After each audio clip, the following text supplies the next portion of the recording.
Hello everyone, I am Sarita Srivastava from Mahatma Gandhi शिक्षण संस्थान। Now I am going to teach Hindi व्याकरण standard 5। बच्चों, पिछले वीडियो में मैं आपको हिंदी व्याकरण के अंतर्गत सर्वनाम पढ़ाई थी, जिसमें मैंने आपको पढ़ाया था कि सर्वनाम किसे कहते हैं और सर्वनाम के कितने भेद होते हैं। संज्ञा के बदले आने वाले शब्द को सर्वनाम कहते हैं और सर्वनाम के 6 भेद होते हैं, जिसमें मैं आपको पढ़ाई थी पुरुषवाचक सर्वनाम और उसके भेद। आज मैं आपको पढ़ाने जा रही हूँ सर्वनाम का दूसरा भेद, निश्चयवाचक सर्वनाम किसे कहते हैं।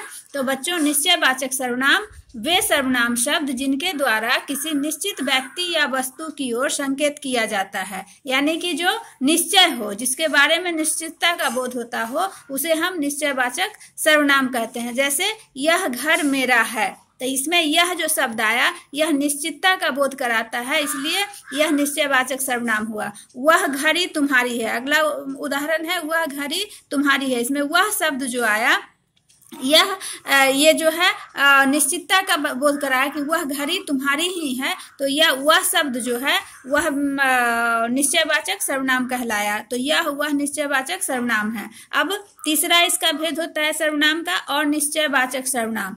तो जैसा कि नाम ही है बच्चों, तो अनिश्चितता का बोध कराने वाले शब्द को अनिश्चयवाचक सर्वनाम कहेंगे। तो परिभाषा आप इसका देख लीजिए कि वे सर्वनाम शब्द जो किसी निश्चित वस्तु अथवा व्यक्ति का बोध नहीं कराते हो, वे सर्वनाम शब्द जो किसी निश्चित वस्तु अथवा व्यक्ति का बोध नहीं कराते हैं, उन्हें अनिश्चयवाचक सर्वनाम कहते हैं बच्चों। जैसे उदाहरण में देखिए कि पेड़ के नीचे कुछ गिरा है, तो पेड़ के नीचे कुछ गिरा है, इसमें क्या गिरा है, कुछ भी निश्चित नहीं है। पेड़ के नीचे पत्ता गिरा है, आदमी गिरा है, आम गिरा है, क्या गिरा है, फल गिरा है या जानवर गिरा हुआ है, कुछ भी बोध नहीं हो रहा है। इसीलिए यहाँ पे जो कुछ शब्द हैं यह अनिश्चयवाचक सर्वनाम के शब्द हैं। अब यहाँ दूसरा उदाहरण देखिए कि कोई आपसे बात करना चाहता है, तो कौन बात करना चाहता है, कौन है, आदमी है, औरत है, कुछ भी पता नहीं चल रहा कि कोई बात करना चाहता है। तो ये कोई शब्द जो आया बच्चों, यह अनिश्चयवाचक सर्वनाम कहलाया, यानी कि कुछ और कोई जो इस वाक्य में आया,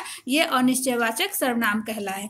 अब चौथा भेद है सर्वनाम का प्रश्नवाचक सर्वनाम, कि वे सर्वनाम शब्द जिनके प्रयोग से किसी संज्ञा के विषय में प्रश्न का बोध होता है, कि वे सर्वनाम शब्द जिनके प्रयोग से किसी संज्ञा के विषय में प्रश्न का बोध होता है, उन्हें प्रश्नवाचक सर्वनाम कहते हैं। यानी कि हम प्रश्न पूछने के लिए जिन शब्दों का प्रयोग करते हैं वे शब्द प्रश्नवाचक सर्वनाम कहलाते हैं। जैसे यहाँ देखिए उदाहरण में कि दादी आप बाजार कब जाएंगी, दादी आप बाजार कब जाएंगी। तो यहाँ पर कब शब्द जो है दादी के लिए हुआ है कि आपको बाजार कब जाना है। फिर इस परिवार में कितनी तस्वीरें, ये तस्वीरों के लिए आया है कि कितनी तस्वीर है। ये सर्वनाम शब्द जो आया है संज्ञा के विषय में पूछ रहा है, यानी कि तस्वीर के विषय में पूछ रहा है कि कितनी तस्वीर है। इसमें दादी कब जाएंगी बाजार, तो ये कब और कितनी जो है इसमें वाक्य में ये प्रश्नवाचक सर्वनाम है। उसी तरह से कौन, कहाँ, क्या, कैसा इत्यादि जो शब्द आते हैं सर्वनाम इत्यादि शब्द जो है ये